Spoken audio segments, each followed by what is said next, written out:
তোমাকে আমি কতই না নিয়ামত দিয়েছি, তুমি কোন নিয়ামতকে অস্বীকার করবে? আমাকে আল্লাহ রাব্বুল আলামিন চোখ দিয়েছেন, চোখের মর্ম আমি বুঝি না, যা সেই বোঝে চোখের মর্ম কি।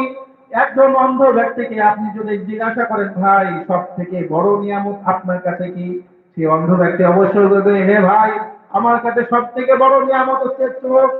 যদি দুটো চোখ পেতাম তাহলে দুনিয়া ঘুরে দেখতাম, দুনিয়ার সকল প্রাণী দেখতাম, গাছপালা, নদী নালা সবকিছু দেখতে পেতাম। সেই জন্য আমার কাছে সব থেকে বড় নিয়ামত হচ্ছে চোখ। আমার হাত নাই, আমার হাত রয়েছে, আমি জানি না হাতটা কত বড় নিয়ামত। যেই ব্যক্তির হাত নাই সেই ব্যক্তিকে আপনি জিজ্ঞাসা করুন, হ্যাঁ আমার ভাই, আপনার কাছে সব থেকে বড় নিয়ামত কি? সেই ব্যক্তি অবশ্যই বলবে যে আল্লাহ রাব্বুল আলামিনের সব থেকে বড় নিয়ামত হচ্ছে হাত। আপনার হাত রয়েছে, আপনি এই হাত দিয়ে খাচ্ছেন, এই হাত দিয়ে কত কাজ করছেন। আল্লাহ রাব্বুল আলামিন আমার হাত ছিনিয়ে নিয়েছে, আমার হাত নাই, আমি হাতের মাধ্যমে কত না কত কাজ করতে পারছি না। তো সেই ক্ষেত্রে